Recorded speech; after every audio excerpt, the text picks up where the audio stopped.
दोन जिल्ह्यासाठी अत्यंत उत्सुकतेचा आणि आवश्यक असा जो ब्रिज आहे तो महाबळेश्वर आणि सातारा आणि रत्नागिरी जिल्ह्याला जोडणारा जो केबल स्टे स्काय ब्रिज आहे त्याचं काम अंतिम टप्प्यात आलेलं आहे। माझ्या पाठीमागे आपण बघू शकता की या ठिकाणी जे केबलचं काम आहे ब्रिजचं ते आता संपूर्ण जवळपास पूर्णत्वास आलेलं आहे। काही त्रुटी आहेत त्यात आता पूर्ण होतीलच, त्याचं काम देखील पूर्ण होते। हा स्काय ब्रिज जो आहे केबल स्काय ब्रिज हा जवळपास पूर्ण झालेला आहे। काही काम शिल्लक आहे ते देखील होईल। प्रशासनाने सांगितले की हा जो ब्रिज आहे हा वर्षभरात पूर्ण होईल। पावसाळ्यानंतर जानेवारीच्या दरम्यान हा ब्रिज जो आहे पर्यटकांसाठी खुला होईल। या पुलामुळे सातारा आणि रत्नागिरी जिल्ह्याला एक वेगळं महत्व आहे। पर्यटनाच्या दृष्टीनं अत्यंत असाधारण महत्व प्राप्त होणार आहे। माझ्यासोबत या ठिकाणी वैभवजी खेडेकर आहेत। मला सांगा साहेब, ह्या ब्रिजमुळं कशा प्रकारे कोकणाला सातारा जिल्हा जोडला जाणार आहे, पश्चिम महाराष्ट्र जोडला जाणार आहे आणि पर्यटनाचं कसं महत्व वाढणार आहे? बघा, मी ह्या केबल स्टड स्काय वॉकला या ठिकाणी ब्रिजला भेट द्यायला आलोय मी। खर तर हा एक वेगळ्या पद्धतीचा ब्रिज या ठिकाणी आपल्याला पाहायला मिळेल। याची जवळजवळ 150 कोटीचं बजेट याचं आहे आणि याचं मुख्य जर महत्व प्राप्त जर आपण झालं असेल म्हणत असाल तर या दोन जिल्ह्याला जोडणारा हा पूल आहे।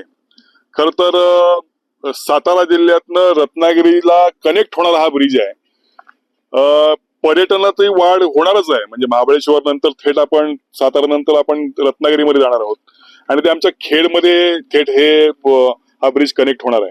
त्यामुळे विकासापासून म्हणा किंवा पर्यटनापासून जे बाजूला राहिलेली जी गाव आहेत, अक्कलपेठ, शिंदी, वळवण, उचाट, गाढवली आणि आमच्या उपमुख्यमंत्र्यांचं गाव दरे, हे या सगळ्यापासून बाजूला होतं ते आज ह्या ब्रिजमुळे खऱ्या अर्थानं जोडलं जाणार आहे। येथून जवळजवळ 1 तासात 1.5 तासाच्या अंतरावरती आमचं खेड आहे। रघुवीर घाटातनं ते खाली उतरून खोपीमध्ये जाणार आणि आमच्या खेडला हे जोडलं जाणार आहे। या ब्रिजमुळे दळणवळण तर वाढणार आहेच आणि ह्या दोन्ही जिल्ह्यातलं पर्यटन देखील वाढणार आहे। त्याचप्रमाणे लोकांना जो रोजगार आहे तो देखील ह्या ब्रिजमुळे उपलब्ध होणार आहे। आमच्याकडे अनेक भाजी व्यावसायिक आहेत, अनेक आमचे इथले व्यापारी आहेत जे ह्या ब्रिजचा वापर करून आपला व्यापार वाढवू शकतात।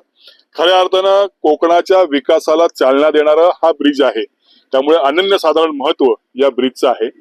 खर तर मी या राज्याचे मुख्यमंत्री देवाभाऊंना धन्यवाद देतो की त्यांच्या दूरदृष्टीमुळे हा ब्रिज होऊ शकला आणि दुसरं धन्यवाद मी देऊ इच्छितो या राज्याचे उपमुख्यमंत्री आणि या साताऱ्याचे रहिवासी भूमिपुत्र असलेले राज्याचे उपमुख्यमंत्री आदरणीय एकनाथजी शिंदे यांच्या प्रयत्नातून हा ब्रिज होतोय आणि म्हणून मी आज भेट द्यायला आलोय आणि अतिशय सुंदर काम सुरू आहे आणि मला वाटतं अल्पावधीमध्ये हा ब्रिज जनतेसाठी खुला होईल आणि माझ्या कोकणाच्या विकासाची दारं ह्या ब्रिजमुळे सुरुवात होईल असं मला या ठिकाणी किंवा खुली होतील असं मला या ठिकाणी वाटतंय।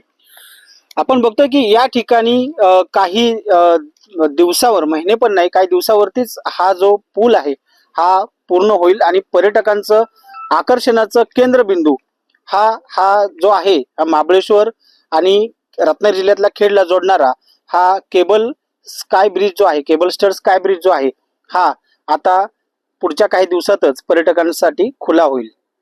चंद्रकांत बनकर, न्यूज 18 मराठी, महाबळेश्वर, सातारा।